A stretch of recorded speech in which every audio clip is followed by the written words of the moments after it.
할렐루야. 예, 여러분 만나 뵙게 돼서 반갑습니다. 제가 2년 전에 8월 9일이 아니고 8월 4일인가요? 제가 왔던 기억이 있습니다. 오후 예배 때 여러분 뵙고 선교 보고 했던 기억이 있습니다. 다시 만나 뵙게 돼서 너무 반갑고요. 오늘 잠깐 제가 하는 사역 잠깐 보여드리고 또 오늘 함께 말씀을 나누고자 합니다. 준비한 파워포인트 띄워주시면 시작하겠습니다. 저희 가족입니다. 큰 아이는 23, 작은 아이는 19입니다. 이제 작은 아이 대학을 이제 진학하기 위해서 잠깐 한국에 들어왔어요. 그래서 그렇고요. 넘겨주시면. 저는 인도네시아에서 왔습니다. 인도네시아가 나라가 큽니다. 남북한 합쳐서 한 9배 정도가 면적이 그렇게 크고요. 보시면 자카르타, 발리 여러분들 다 아시는 지명이고 자카르타는 수도입니다. 여기서 비행기로 한 7시간 정도 가면 자카르타나 발리에 도착합니다. 거기서 비행기를 다시 갈아타고요. 한 6시간 정도 동쪽으로 또 다시 날아갑니다. 그러면 제가 살고 있는 섬 파푸아에 도착하게 됩니다. 넘겨주시면 이게 파푸아 섬입니다. 많은 분들이 이 파푸아 뉴기니랑 이제 헷갈려 하세요. 그건 당연한 거예요. 왜냐하면 이 파푸아라는 땅은 파푸아 뉴기니 같은 섬이에요. 오른쪽 보시면 이렇게 딱 지도가 끊겨져 있죠. 그러니까 오른쪽은 같은 섬인데 오른쪽은 파푸아 뉴기니라는 독립된 나라이고요. 왼쪽은 인도네시아령 파푸아입니다. 그러니까 뉴기니 섬이라고 할 수 있어요. 이 섬 자체는. 이 섬은 1969년에 인도네시아에 병합이 됐어요. 공식적으로. 그러면 그 전까지는 어떻게 돼 있었냐면 네덜란드 식민지였어요. 네덜란드 식민지로 있다가 63년에 이 섬을 어떻게 할까 하다가 인도네시아가 우리 거야 그렇게 얘기를 했어요. 왜냐하면 1945년에 네덜란드 식민지는 모두 인도네시아로 병합한다라는 그 조약을 맺었어요. 유엔하고. 그런데 네덜란드가 파푸아를 풀질 않았어요. 이거는 특별한 섬이기 때문에 안 돼 라고 해서 묶어뒀고, 이제 그것을 더 이상 묶어둘 수 없을 때 63년이 와서 그런 결정을 내릴 때, 그러면 유엔의 통제하에 6년 동안 위임 통치를 해라. 그렇게 6년 위임 통치를 하고 69년에 공식적으로 이제 투표를 통해서 인도네시아 땅에 합병이 됐습니다. 그래서 저희는 이제 인도네시아령 파푸아에 살고 있습니다. 큰 비행기가 도착하는 곳이 바로 이 센탄이라는 위에 동그라미 아까 있는 곳이죠. 저기가 센탄입니다. 눈이 좋으신 분들은 저 멀리 호숫가 옆에 활주로가 있는 게 보이실 거예요. 저기가 이제 센탄이 공항이고, 저는 아까 그 지도에 보면 그 남쪽 지방에 또 동그라미 작은 지방 있어요. 거기가 이제 꼼바이 지역이라고 제가 섬기고 있는 꼼바이 사람들이 살고 있는 지역입니다. 꼼바이 지역. 왕그말로는 그 꼼바이 지역의 중심이에요. 제가 살고 있는 저희 집이 그곳에 있습니다. 저희는 집이 2채예요. 이러면 되게 부자입니다. 집이 2채예요.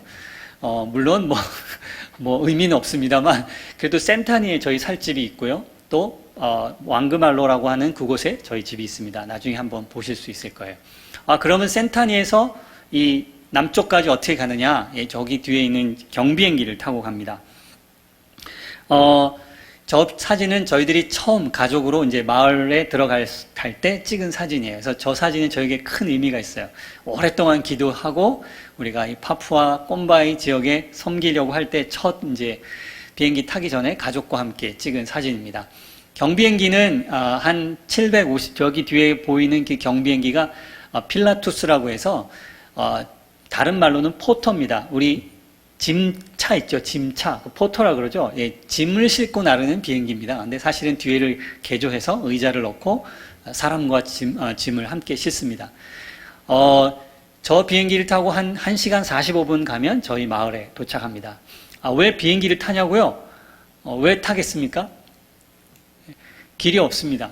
길이 없어요. 길이 없기 때문에 이 비행기를 타고 가야 됩니다. 저 비행기는 예전에도 한번 말씀드렸는데, 그러면 비행기를 얼마나 돈을 내야 될 것 같아요? 어떻게 돈을 청구할 것 같습니까? 아까 제가 잠깐 말씀드렸는지 모르겠는데 저 비행기는 750kg을 태울 수가 있어요. 다 사람과 짐 다 합쳐서. 그렇기 때문에 킬로그램당 돈을 받습니다. 그러니까 비행기 타기 전에 다 같이 저울에 올라가야 돼요. 몇 킬로, 이 무게를 다 공개를 합니다. 그래서 여자분들이 되게 싫어해요. 작년에 저희 파푸아를 방문해서 저희 마을에 함께 온 팀이 있어요.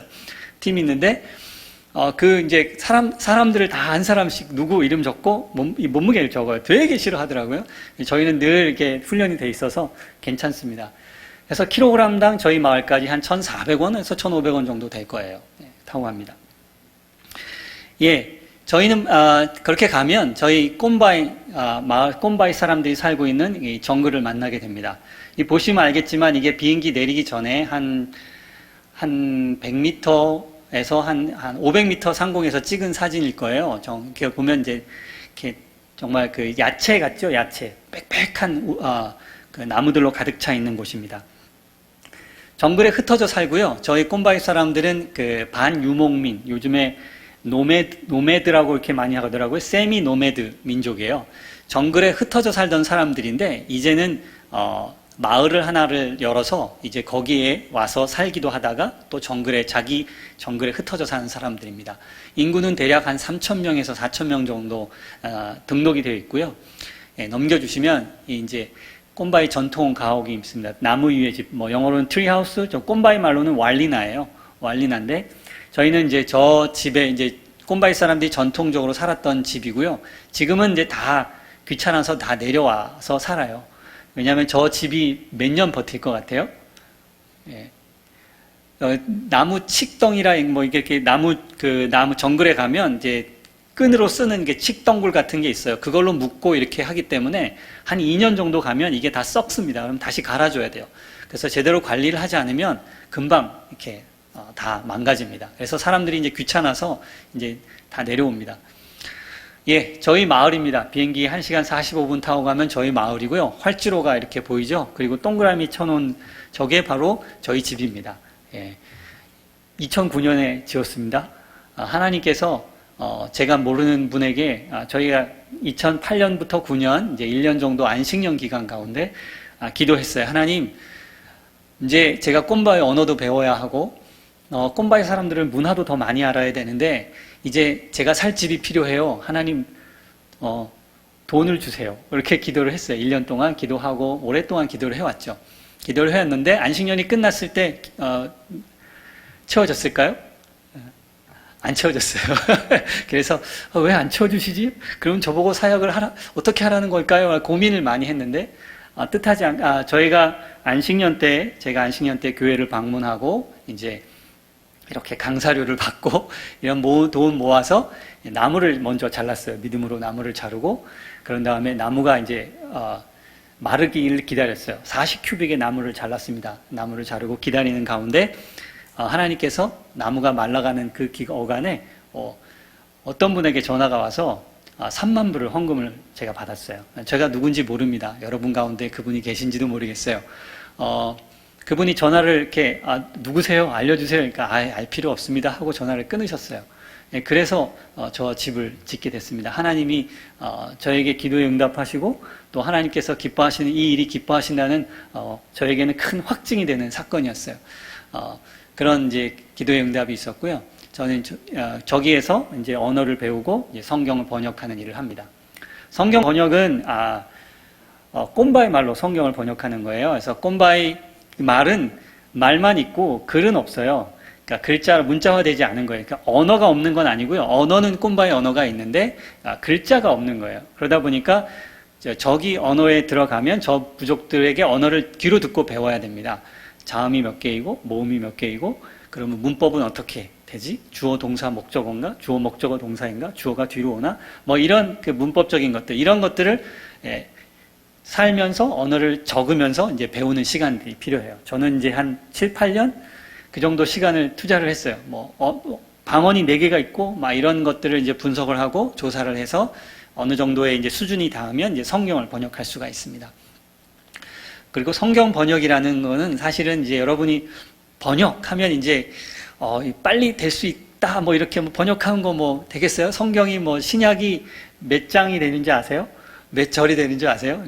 그럼 나누면 하루에 몇 절씩 번역하면 다 되겠네? 이런 생각을 할 수가 있을 것 같아요. 근데 저도 그런 생각이 있어요. 빨리 번역하면 좋겠다. 근데 번역이 그렇게 쉽지가 않더라고요. 번역은 처음에 먼저 한번 번역을 하는 이게 처음 드래프트라 그러는데 처음 초벌 번역이 있고요. 그 초벌 번역 이후에 최소한 6번 이상의 점검을 갔습니다. 보통은 이제 정식을 하면 20번 이상의 점검을 갔는데 이제 간단하게 말해서 번역을 초벌 번역을 해요. 그러면 이게 이제 제가 이제 더 한번 이게 정말로 제대로 번역이 됐는지 서기 점검이라는 걸 해요. 주석과 원어와 다 따져봐서 이게 제대로 내용이 다 들어가 있는지를 따집니다. 이게 첫 번째 번역이고요. 그러면 다시 또 수정을 하죠. 그런 다음에 이제 그 번역된 좀 점검이 된 성경을 가지고 마을을 가지고 갑니다. 그 마을 사람들에게 성경을 읽어줘요. 읽어주고 사람들이 이해를 하면 요 구절은 이제 이해가 됐으니까 질문하고 답하면 통과.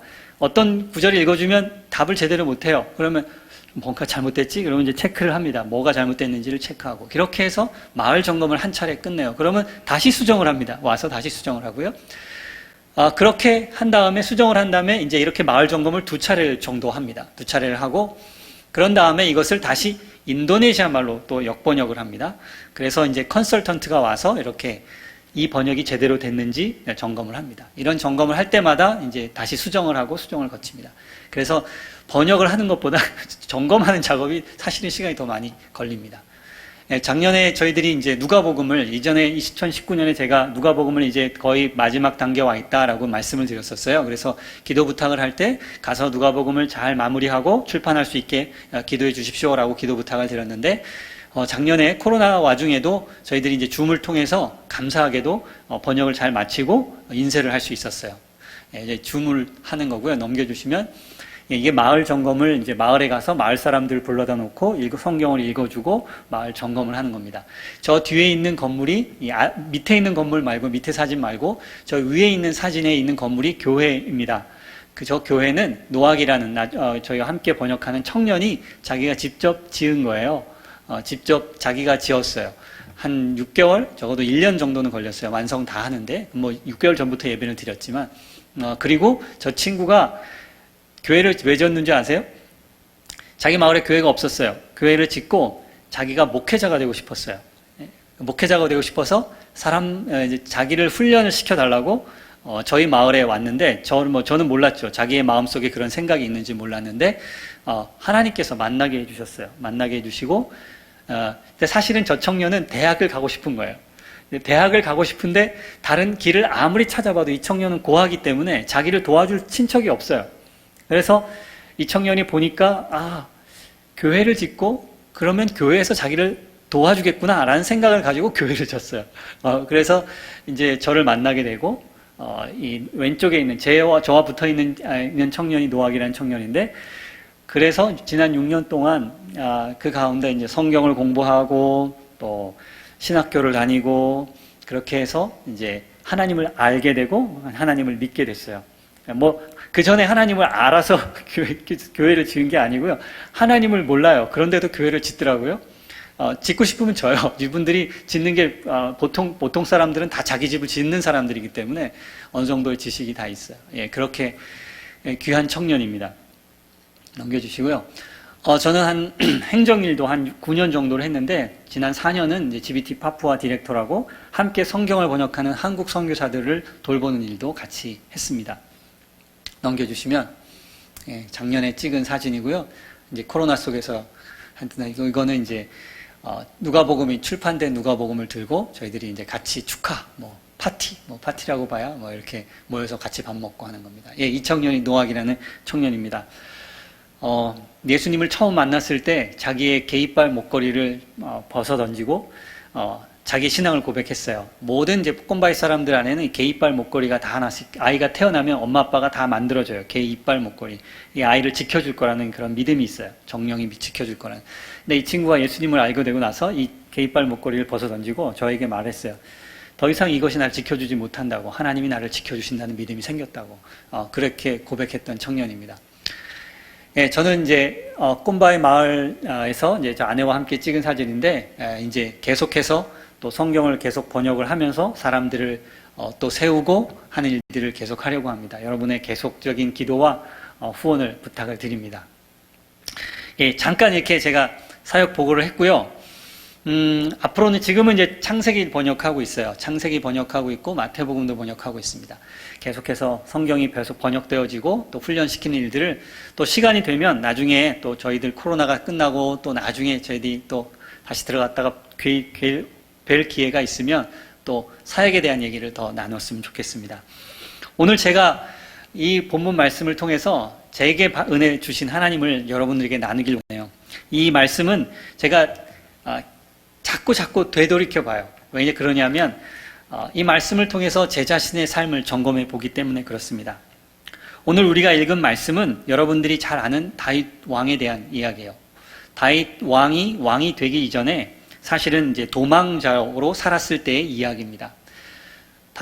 다윗이 골리앗을 쓰러뜨리고 인기를 얻기 시작했어요. 그래서 사울 왕이 다윗을 이곳저곳으로 많이 보냈어요. 가는 데마다 백전백승이에요. 그러니까 이스라엘 가운데 자꾸 이렇게 다윗이 높아져만 갑니다.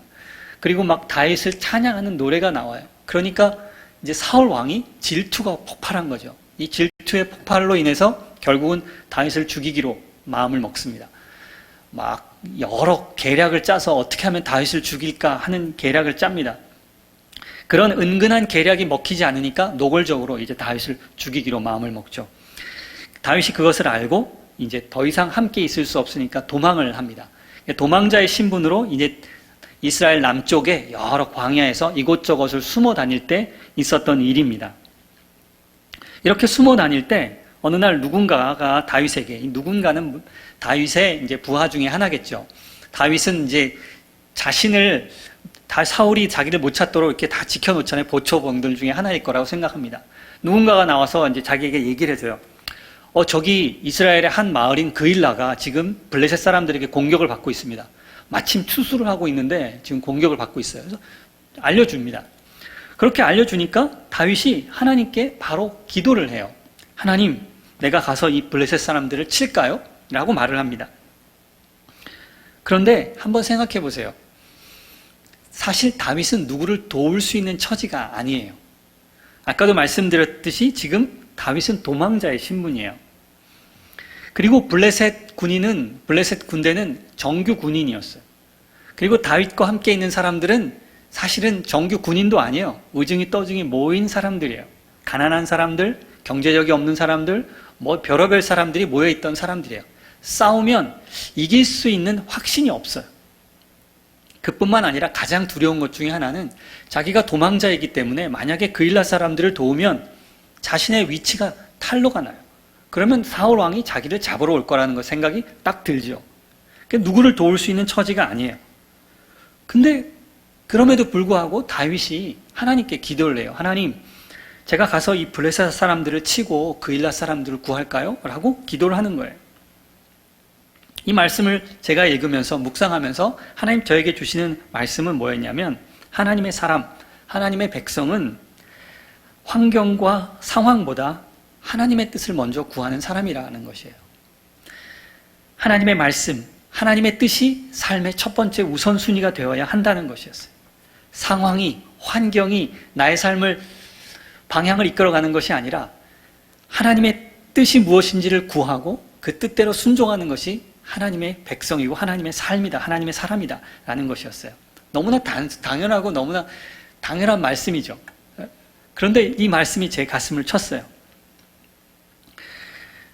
내 환경, 내 상황이 중요한 게 아니라 하나님의 뜻을 구하는 게 중요하다는 거예요. 왜 그랬냐면 제가 선교사의 사명을 받고 처음에는 한 걸음 한 걸음 하나님 앞에 물었어요. 하나님 어떻게 해야 돼요? 하나님 이제 어떻게 해야 될까요? 다음 단계는 어떨까요? 이렇게 늘 이제 하나님과 긴밀히 교제했던 삶이었는데 어느 순간 제가 이 말씀을 읽을 때 하나님께서 저에게 주시는 말씀이 너 이전만큼 나에게 하나님의 뜻, 나의 뜻을 구하고 있니? 라는 도전으로 다가왔어요. 어느덧 선교사로서 20년이 됐어요. 횟수로는 20년이 돼가요. 저는 이제는 인도네시아가 더 편합니다. 파푸아가 더 편해요. 한국에 오면 머물 곳도 없고요. 제가 집이 2채나 있잖아요, 파푸아에. 여기는 안식관 구하기 어려워요. 하늘의 별따기예요. 있을 곳도 마땅치 않아요. 그리고 이제 문화가 인도네시아가 더 편해요. 거기서 살면 한국에 오니까 이렇게 잠이 이렇게 이렇게 딱 깊은 잠을 자기가 어려워요. 낯서니까 그래요. 처음에 인도네시아 갔을 때 그랬어요. 아침 새벽마다 이게 아젠 소리라고 하죠. 그 이슬람 사람들이 기도하는 소리가 들려줘야 새벽 3시구나. 한번 살짝 깼다가 그런 소리가 들려줘야 오히려 익숙한데 이 한국의 생활이 저에게는 더 낯섭니다.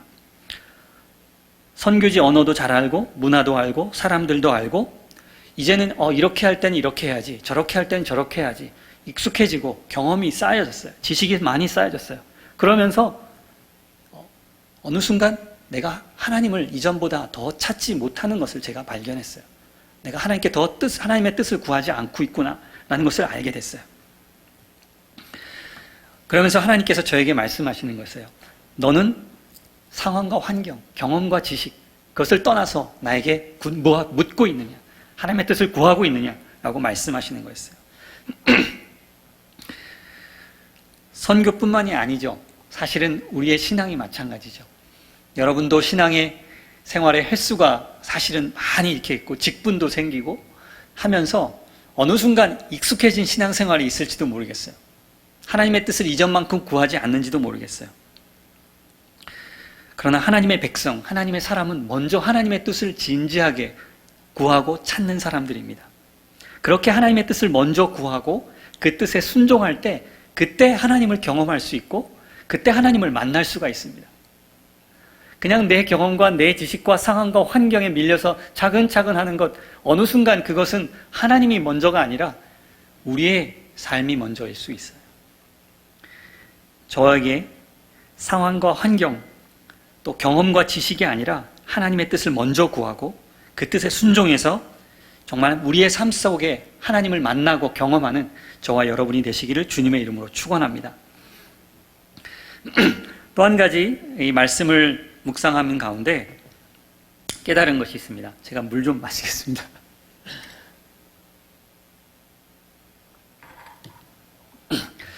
설교를 이렇게 하는 게 익숙지가 않아가지고 제가 물을 마시는 타이밍을 잘 못 맞춥니다. 예. 자, 다윗이 하나님께 그렇게 물었어요. 기도했어요. 그러니까 하나님께서 그에게 가라고 말씀하시는 거예요. 그래서 이제 가야겠구나 하고 부하들에게 말을 했어요. 그랬더니 3절에 부하들이 반대를 합니다. 아니, 우리가 유다 땅에 숨어 사는 것만으로도 위험하고 두려운데 지금 드러내놓고 그일라에 가서 블레셋 사람들과 싸우자는 말입니까? 말도 안 되는 소리 하지 마세요. 사실 3절을 풀어헤치면 이런 말입니다. 말도 안 되는 소리 하지 마세요. 여기에 숨어 살기도 사실은 두려운데 가서 전쟁을 하라고 가서 싸우라고요? 말도 안 되는 거예요. 부하들이 반대를 합니다. 다윗이 하나님의 뜻을 구했어요. 그리고 그 뜻을 분명히 깨달았어요. 그리고 그 순종하려고 하는데 반대가 있습니다. 저항이 있습니다. 하나님의 뜻을 구하고 그 뜻에 순종하는데 반대가 있을까요? 없을까요? 네, 있죠. 당연한 겁니다. 있습니다. 밑으로 내려가면 다윗이 이제 부하들의 반박을 했을 때, 부하 반박했을 때 뭐라고 합니까? 그러면 4절에 바로 이어지는 4절에 반박이 오니까 반대가 하니까 바로 다윗이 하나님께 기도를 합니다. 다시 기도를 하는 거예요. 하나님, 제가 그일라로 가서 그일라 사람들, 이 블레셋 사람들을 칠까요? 라고 다시 기도를 합니다. 그러니까 아마 이때는 부하들도 함께 기도했을 것 같아요. 그랬더니 하나님께서 다시 응답을 해주세요. 가라고. 자, 그래서 이제 갔어요. 정말로 하나님께서 도와주셔서 블레셋 사람들이 이기고 그일라 사람들을 구원했어요. 그런데 순종했으면 좀 좋은 결과가 나와야 되는데 아니나 다를까 제일 염려했던 일이 벌어지고 맙니다. 그건 뭔가요? 자신의 위치가 탄로가 났어요. 바로 들려오는 소리가 뭐냐면 사울이 이스라엘의 모든 백성들을 이끌고, 그러니까 전군을 이끌고 지금 내려온다는 거예요, 이쪽으로. 어이구, 큰일 났네. 하나님 말씀의 뜻을 구하고 순종을 해서 그 반대를 무릅쓰고 부하들의 반대를 무릅쓰고 또 하나님께 기도하고 또 했는데 또 다른 시련이 다가오는 거예요. 연속적으로 어려움을 경험하는 겁니다. 그랬을 때 다윗이 어떻게 합니까? 9절, 10절, 11절에 보면 다윗이 다시 하나님께 묻습니다. 하나님께 기도합니다. 이 본문 말씀을 통해서 저에게 주시는 하나님의 은혜는 바로 이거였어요. 하나님의 뜻과 말씀을 구하고 그리고 그 길을 걷는 것은 결코 나의 힘으로 되는 것이 아니다라는 것이었어요. 그것은 본문 말씀을 통해서도 보여주었듯이 하나님께 묻고 또 묻고 또 묻고 하는 삶이에요. 내 힘으로 하나님의 뜻에 순종하고 그것을 내 힘으로 이룰 수 있는 게 하나도 없습니다. 하나님 앞에 묻고 또 묻고 또 물어야 돼요. 왜냐하면 늘 반대와 어려운 시련이 닥치기 때문에 그렇습니다. 다윗의 아둘람 생활을 우리가 사무엘상 하를 통해서 쭉 보게 됩니다. 그때 우리가 보게 되는 것 중에 하나는 것은 다윗이 놀랍도록 하나님께 매 사건마다 하나님께 묻고 듣고 순종하고 또 하나님을 경험하고 하는 것이었어요. 사람들의 이성적인 판단이나 어떤 지략이 아니라 하나님의 뜻을 구하고 그 뜻에 순종하고 그것을 계속해서 하나님께 묻고 하면 가정 속에서 하나님께 나아가는 거예요. 이 말씀이 저에게 큰 은혜가 됐어요. 제 삶을 돌아보면서, 선교사의 삶을 돌아보면서 때마다 정말 하나님께서 이렇게 인도하셨던 것을 저는 경험하게 됐어요. 처음 선교사로 소명을 받고 이제 준비하면서 신학교 때, 대학원 때 준비하면서 그리고 훈련을 받으면서 하나님께서는 그럴 때 기도할 때마다 한 걸음 한 걸음 인도해 주셨어요. 초창기 선교비가 부족해서 선교사가 선교비가 부족하면 본국 송환이 돼요. 와서 모금하고 가라고. 제가 2000년에 처음 선교사로 나갔어요. 그런데 선교비가 모자라가지고 본국 송환을 당했어요. 마이너스가 막 됐다고 들어와서 모금하고 계속 하라고. 그래서 송환을 당했어요. 그래서 파송을 못 받았어요. 파송을 못 받고 그래서 이제 교단 선교도 사도 됐죠. 훈련을 다시 받고. 그렇게 기도할 때 그 파송 받지 못하는 그 어간 가운데 하나님 앞에 기도했어요. 하나님, 정말 저를 선교사로 부르신 게 맞습니까? 하나님께서 저를 선교사로 부르셨다면 하나님 책임져 주셔야 되지 않을까요? 라고 기도를 했어요. 그 기도를 오래 기도를 했어요. 그 기도 가운데 하나님께서 제가 알지 못하는 미국 교회를 만나게 해주셨어요. 제가 알지 못하는 동역자를 만나게 해주셨어요. 그래서 저는 2004년에 놀랍게 하나님의 은혜로 파송을 받고 나갈 수가 있었어요. 제가 파송 받았을 때 저희 교단에서 저를 파송하는 파송교회는 한 군데밖에 없었어요. 나머지는 제가 모르는 많은 다른 분들, 그리고 미국에 있는 교회였습니다. 선교사로 파송받고 처음에 저희들이 필리핀으로 나갔을 때 아내가 비행기 안에서부터 막 복막염이 막 했는데, 그때는 복막염인지 모르죠. 배가 아프다 그러는 거예요. 그래서 선교사로 저희들이 필리핀에 도착했어요. 밤 12시 넘어서 도착했고 밤새도록 알았어요. 밤새도록 울어요. 어떻게 할 수가 없어요. 뭐 밤에 도착해가지고 뭘 어떻게 해요. 병원도 못 가고. 기도하면서 하나님 앞에 막 도와달라고 기도를 했어요. 알고 보니까 이제 다음날 아침에 저희들이 병원 가서 알고 보니까 이제 맹장이 하필 청계지 도착한 첫날 맹장 수술을 했어요. 맹장이라. 그때 하나님 앞에 하나님께서 우리에게 견딜 힘을 주셨어요. 도울 사람을 만나게 해주셨어요. 인도네시아 공용어를 배우고 사역지를 정하기 위해서 하나님의 지혜와 인도하심을 구할 때 정말 하나님께서 신실하게 인도하시고 또 꼼바의 부족을 만나게 해주셨어요. 파푸아에 도착해서 한 달 만에 2번의 교통사고를 당했어요. 나는 여기가 적합하지 않나 보다. 저는 절망했어요. 그렇게 절망하고 하나님 앞에 나갈 때 하나님께서 이사야서 52장의 말씀을 통해서 내가 너를 여기 불렀다. 지금 아무것도 볼 것 없지만 하나님께서 너에게 잉태하지 못한 여인이 더 많은 자녀를 갖는 것처럼 내가 너를 세우겠다. 하나님 말씀을 통해서 응답하셨어요. 집을 구하고 집세가 없어가지고 저희들은 연세를 내는데 2년치 연세를 내야 되는데 마음을 졸이고 준비하지 못할 때 어느 순간 하나님께서 어떤 모르는 분을 통해서 또 헌금을 받았어요. 저희들 마을 생활 아까 사진 보셨지만 첫 마을 생활을 하려고 제 혼자 갔을 때 말고 가족들을 데리고 마을 정글 집으로 갔어요. 정글에 있는 집으로 갔을 때 그때는 저희가 집이 없었죠.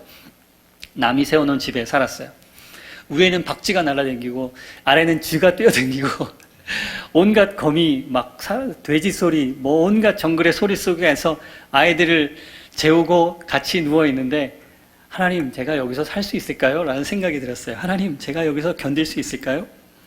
그 밤에 하나님 저를 위로하셨어요. 걱정하지 마. 걱정하지 마. 첫 텀에 아내는 이제 마을 생활과 저희들이 하면서 15번 말라리아를 걸렸어요. 매번 말라리아를 걸려요. 곧 그럴 때 하나님께서 우리가 여기 있는 게 맞을까요? 하나님 지켜주셔야 되지 않나요? 이러는 고민 속에 또 하나님 또 아내를 만나 주셨어요. 하나님께서 아내에게 말라리아를 통해서 지켜주시는 하나님을 경험하게 해주셨어요. 함께 일하는 현지인들이 좋은 직장을 찾아 떠날 때, 꼼바의 언어 습득이 어려워서 포기하고 싶을 때, 정말 아무리 돌려봐도 내 자신이 너무 부족하다고 느낄 때, 과연 이 길이 하나님께서 내게 허락하신 길인가 의심이 될 때, 많은 그럴 때 하나님 앞에 나가고 묻고 또 묻고, 하나님께서 그때마다 저에게 말씀으로 위로해 주시고 붙들어 주시고 인도해 주셨어요. 주님께서는 본문 말씀을 통해서 제게 가르쳐 주십니다. 묻고 또 묻고 또 물어라. 계속 물어. 괜찮아. 계속 나게 와. 이것은 하나님과의 교제의 삶이에요. 하나님을 만나고 하나님을 경험하는 교제의 삶이에요. 말씀을 통해서. 하나님께서 이미 우리에게 주신 귀한 하나님 말씀이 이제 성경을 통해서 우리들은 이 일들을 지금은 더 잘 할 수가 있어요. 몇 년 전에 제가 컴퓨터가 고장이 나가지고 어느 순간 데이터를 다 잃어버렸어요. 근데 제가 이제 데이터를 잃어버릴 때 저희 성경 번역 자료는 업로드를 계속 해놓습니다. 저희들이 그래서 그것은 잃어버리지 않았는데, 제가 잃어버린 자료 중에 뭐 사진도 있고 그렇지만 제일 어려운 안타까운 자료가 하나는 뭐였냐면, 하나님의 말씀을 제가 묵상을 하기 시작하면서 2000년부터 99년, 정확히는 99년부터 묵상을 하면 이제 노트를 컴퓨터로 적었어요. 저는 선교사로 나가려고 제가 결혼하자마자 다른 건 다 사지 않아도 랩탑을 사야 된다. 제가 아내에게 설득을 해서 저희들이 랩탑을 마련했습니다. 그래서 열심히 했어요. 열심히 적어놓고 파일로 이렇게 했어요. 나중에 이것을 펴볼 수 있고, 묵상할 때 펴볼 수 있고, 다시 은혜를 받을 수 있지. 그래서 열심히 연 폴더로 해놓고 막 말씀을 묵상했어요. 제가 은근 이렇게 열어보면 막 마음에 뿌듯해져요. 내가 하나님과 이렇게 교제했구나 라는 생각이, 그런 자아 도취에 빠져 있었죠. 근데 그게 다 날아갔어요. 이건 내가 내 자녀에게 유산으로 남겨주려고 그랬는데 막 이런 생각들이 오고 하면서 잠시 허탈해졌어요. 마을에 이제 다시 또 마을 사역이 하러 마을에 들어갔어요. 컴퓨터가 없고 새벽에 일어나서 이제 마을에서 말씀을 묵상하려고 성경을 펴고 있는데, 제 마음 가운데 들려오는 음성이라고 표현해야 되나, 두드림이 있었어요. 그게 뭐였냐면, 성규야, 너 그거 몇 번이나 펴봤니? 16년, 17년 적어놓은 그 컴퓨터 파일 몇 번이나 펴봤니? 정직히 말해서 저는 별로 펴보지 않았어요. 1년에 한 번, 두 번 펴볼까? 정말 한국에 와서 설교를 할 때 무슨 본문으로 내가 묵상했던 말씀 가운데 은혜를 나눌까 했을 때 펴봤지, 펴보지 않았거든요. 별로 펴보지 않았는데 그런 생각이 들었어요. 하나님께서 저에게 하시는, 야, 너가 살아가는 은혜는 오늘 이 아침에 말씀을 통해서 나를 만나고 오늘의 은혜로 사는 거야. 그 과거 네가 받았던 그 은혜로 사는 게 아니야. 너가 하나님의 은혜로 살아가려고 그래? 바로 오늘 나에게 나와서 오늘 말씀을 받고 그 말씀으로 사는 거야. 제 마음이 너무 창피했어요. 그게 아니라 내가 살아갈 수 있는 힘은 바로 내가 오늘 하나님의 은혜를 받고 오늘 말씀을 통해서 교제하면서 하나님의 은혜를 받는 건데, 내가 잘못 생각했구나. 그러면서 다시 힘을 얻고 다시 말씀 묵상에 다시 들어갈 수 있었어요.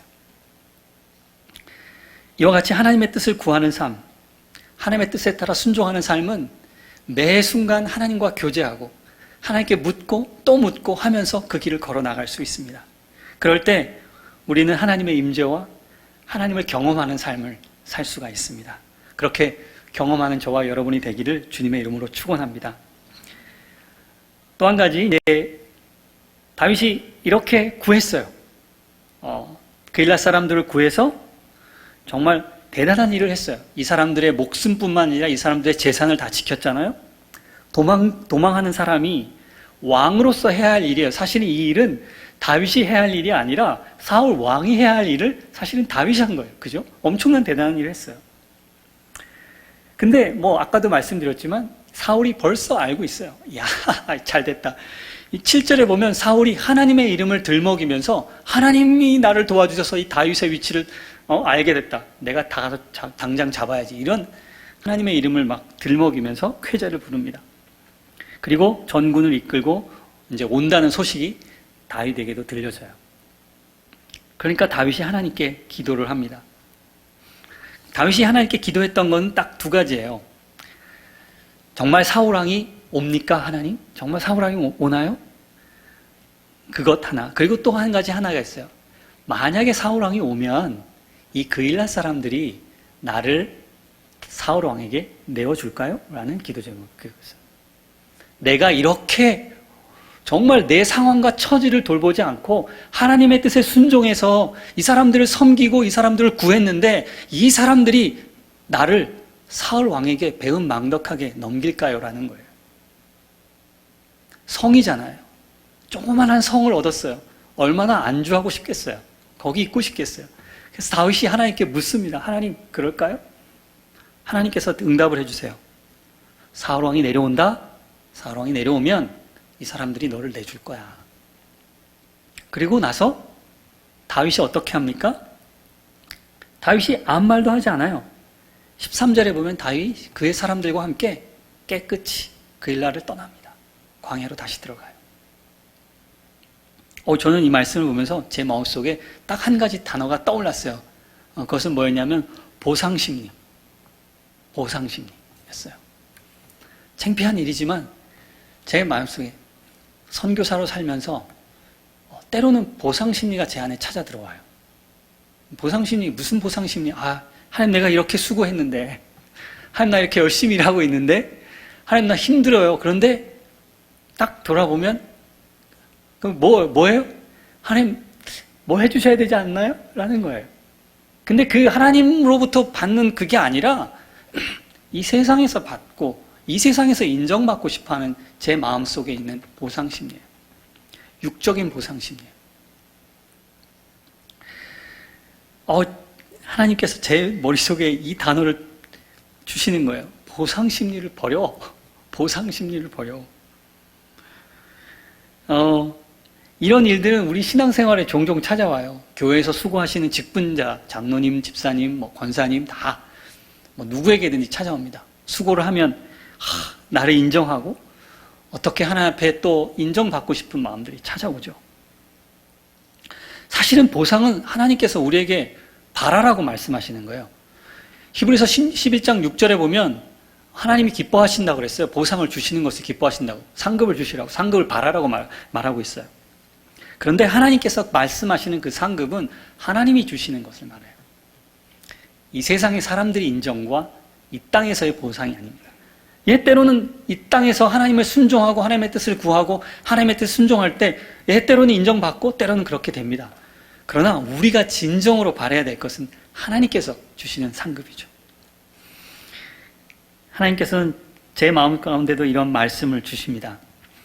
너는 아직 고향에 돌아오지 않았어. 내가 하늘나라에 오면 너에게 엄청난 걸 줄 거야.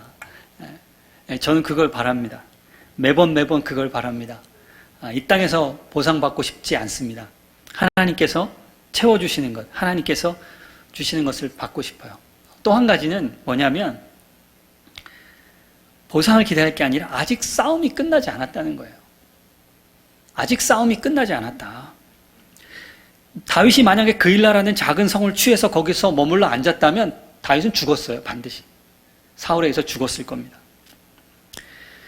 그것이 아니라 하나님의 뜻을 따라서 그곳을 떠나서 광야 이곳저곳을 이동하면서 하나님의 때를 기다리는 것처럼 제가 걸어야 할 길은 이 땅에서의 보상이 아니라 하나님 나라 갈 때까지 주님께서 허락하신 이 땅에서 순례자의 삶을 계속해서 그 순례자의 마음을 지속해야 한다는 것입니다. 힘들죠. 그래서 저는 이 말씀을 늘 되뇌입니다. 나는 정말 이렇게 매번 하나님의 뜻을 구하고 있는가? 어느 순간 사람이라는 것은 자꾸 안주하려고 하고 있어요. 안주하지 말고 하나님 부르신 곳으로 나아가려고 언제나 준비하고 있는가? 그 일을 위해서 하나님 앞에 매번 묻고 기도하고 있는가? 정말 하나님께서 나를 책임져 주실 것을 믿고 있는가? 그래서 용기 있게 믿음의 길을 떠나는가? 저에게 늘 하는 말입니다. 그러나 우리 동안성결교회 우리 성도님들도 모두가 다 이런 마음으로 하나님 앞에 나아갔으면 좋겠습니다. 기도하겠습니다.